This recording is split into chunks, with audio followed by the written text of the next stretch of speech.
présentation sera le suivant. Après une brève introduction, je vais revenir sur ce qu'on a parlé tout à l'heure rapidement, de ce qu'on appelle le plan d'action conjoint développé par la partie et passer en revue comment les sciences de la vie peuvent contribuer à certains aspects ou résoudre certains problèmes et autres dans le cadre du One Health.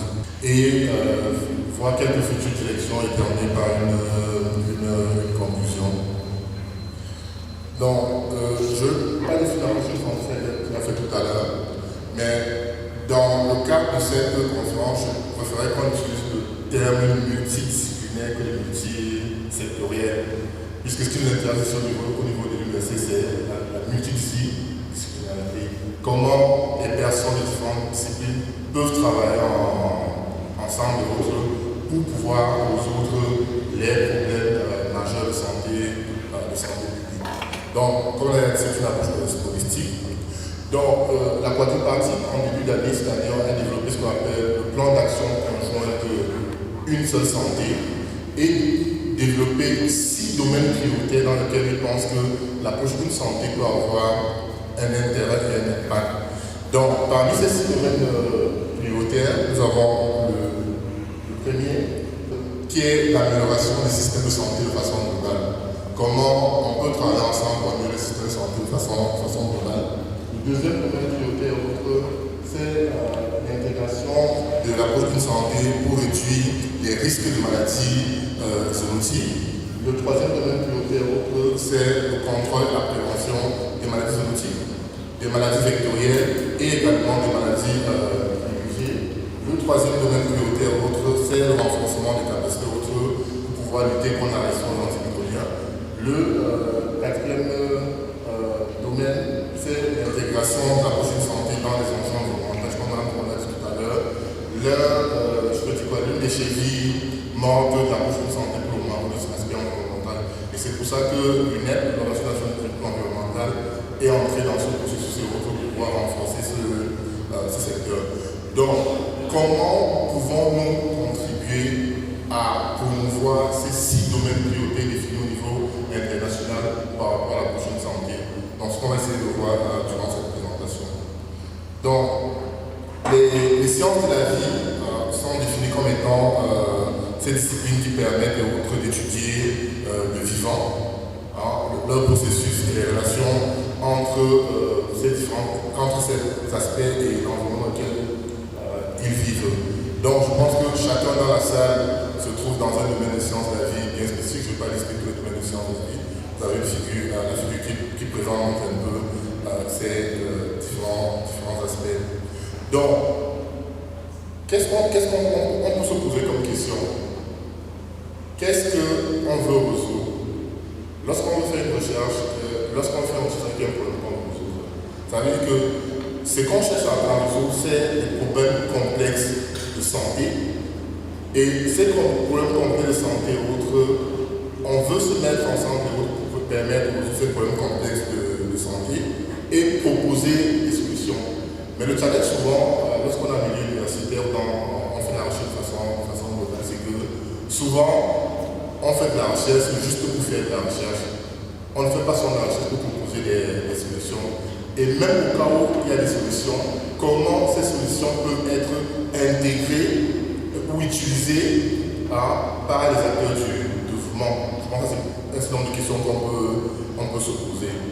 Comment nous, acteurs des sciences vivantes, on peut permettre de répondre aux différents problèmes complexes de santé qui existent dans le monde. Tout à l'heure, j'ai présenté les 6 grandes problématiques actuellement qui sont définies par la quadripartite au niveau mondial. Donc, je vais commencer par élaguer quelques contributions dans le cadre de la prévention, de contrôle et de la lutte contre les maladies zoonotiques et les maladies vectorielles. Je pense que si on fait un screening sur Internet de façon globale, tout à l'heure je regardais un peu le livre des abstracts, on voit qu'on a beaucoup d'études sur les pathogènes, leurs moyens de transmission, le cycle des vecteurs. Donc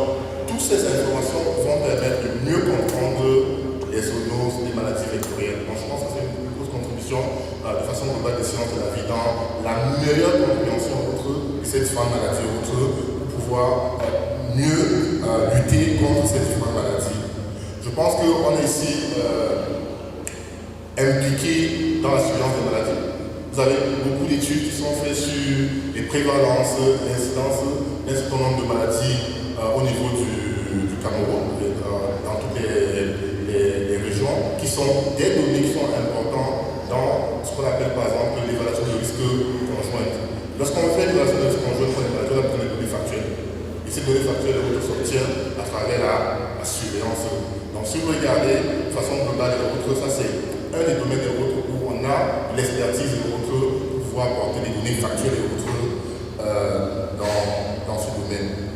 Donc on peut aussi contribuer autres à la réponse rapide. Moi je pense qu'il y a des études qui ont été menées sur certaines maladies et autres où on a attiré l'attention du ministère de l'élevage, du ministère de la Santé et autres sur la circulation par exemple d'un certain nombre de zoonoses dans certaines régions et autres pour pouvoir répondre à ces différentes préoccupations. Ici, j'ai fait une sorte de screening de quelques articles pris sur Internet. C'est vrai que j'ai choisi ceux où j'étais auteur ou auteur. Donc, ouais, par exemple, evidence on a flavor of daily variation in the sub-region. Par exemple, on a l'exemple, par exemple, la situation de la dengue. Par exemple, les coronavirus sur la faune sauvage. Et on remarque, dans ce que tu parles, on remarque qu'on a ces coronas sont proches du SARS-CoV-2 qui est à l'origine de la pandémie au niveau mondial. Donc, on a des études par exemple sur la prédiction potentielle zoonotique et la transmission des nouveaux virus pour montrer que toutes ces données sont importantes pour la meilleure compréhension de ces maladies, la modélisation et la transmission de ces maladies pour pouvoir développer des stratégies de lutte durable au niveau national. Donc, l'un des domaines dans lesquels je pense que les sciences de la vie ont eu un impact dans l'approche d'une santé, c'est le développement des vaccins. Je pense que dans le monde et autres, les vaccins permettent de pouvoir prévenir et contrôler la diffusion des agents pathogènes. Et on a vu, lorsque Covid a commencé, toutes les études de recherche se sont lancées dans le développement des candidats vaccins contre Covid. Et je pense que beaucoup d'équipes de recherche, et ça c'est le domaine dans lequel je pense quand même que les sciences de la vie et autres peuvent apporter sa contribution, par exemple, pour résoudre ces problèmes de lutte contre les maladies zoonotiques de façon durable. Le développement des outils de diagnostic. Pour savoir qu'on est malade, on a besoin de faire des diagnostics de consommation. Ça veut dire que plus on sait tôt qu'on est malade, ça veut dire que ça permet de mettre en place des stratégies rapides et de réduire l'impact de la maladie, qui sont des domaines dans lesquels les sciences de la vie contribuent efficacement à promouvoir cette approche d'une santé. Donc, on sait tous, depuis les années, avec le développement des outils de séquençage, la génomique, la protéomique et autres, comment ces outils ont permis d'améliorer la détection et la compréhension de l'interaction entre les différents pathogènes. Donc, on voit bien que nous, en tant que scientifiques, on peut apporter notre part de contribution dans la lutte contre les maladies zoonotiques et les maladies de façon générale. Donc, le prochain domaine que je vais parler rapidement, c'est la sécurité sanitaire des aliments. Toi, sur les zoonoses, Madame de Congrès tout à l'heure, de plus en plus, on veut que la prochaine santé soit la plus large possible. On veut quitter du cocon zoonose pour essayer de regarder quels sont les autres domaines techniques dans lesquels on peut contribuer à résoudre ces différents problèmes. Donc, nous avons la sécurité sanitaire des aliments qui est un domaine de plus en plus pertinent. On sait bien que les sciences de la vie nous permettent d'avoir des données pour ce qu'on appelle des analyses de risque. Et ces analyses sont assez importantes pour la prise de décision. Je donne exemple avec l'actualité récente, l'utilisation du formol, par exemple, comme moyen de conservation des denrées. On a besoin d'avoir des données, on a besoin d'avoir de l'information par rapport aux quantités de ces résidus de formol et de formol qu'on trouve dans les denrées et quel peut être le risque pour la santé publique.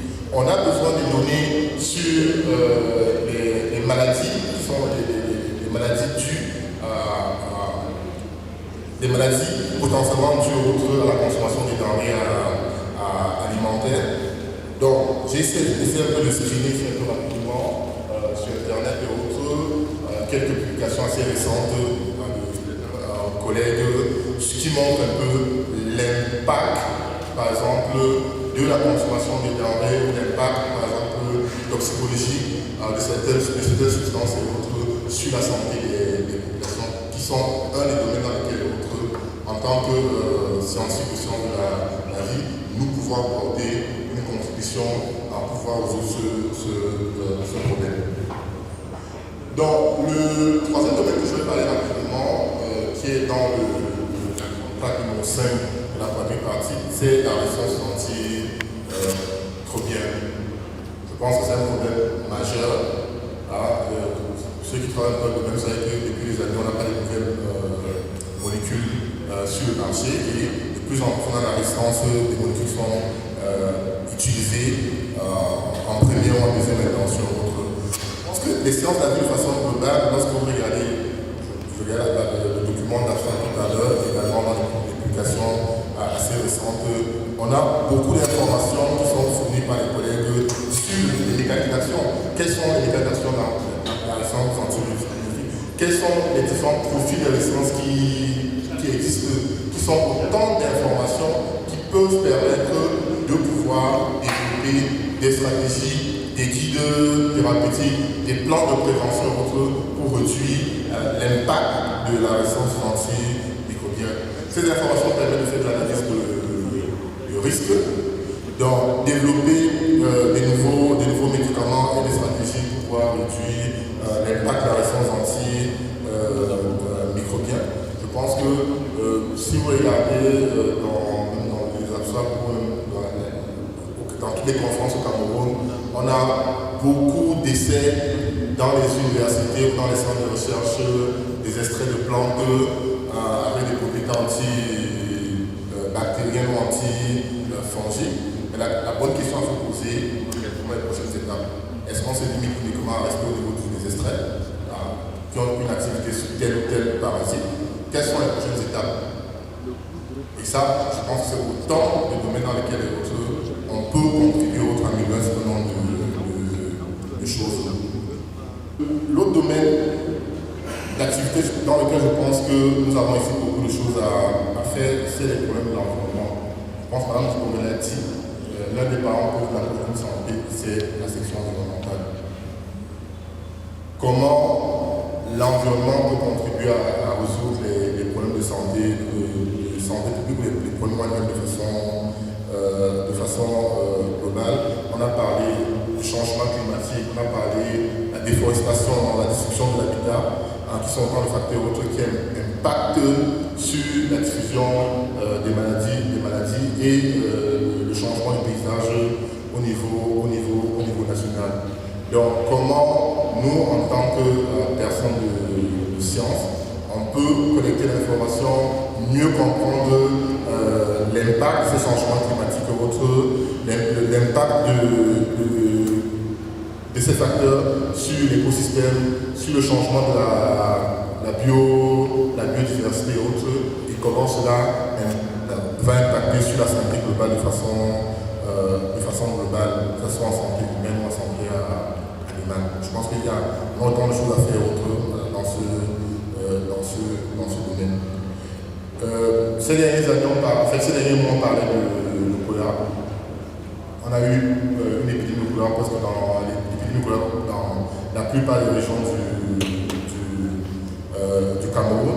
Et on sait que la surveillance environnementale, et plus particulièrement celle de la surveillance des eaux usées, par exemple, peuvent être autant de solutions, par exemple, pour contrôler ces différents problèmes. problème. On a besoin de données probantes sur cette surveillance environnementale des eaux usées à travers le développement des outils pour le contrôle de la diffusion de ces différents pathogènes. Je pense qu'ici, l'un des domaines dans lesquels je pense que nous pouvons essayer d'avoir une contribution majeure en tant qu'homme de science.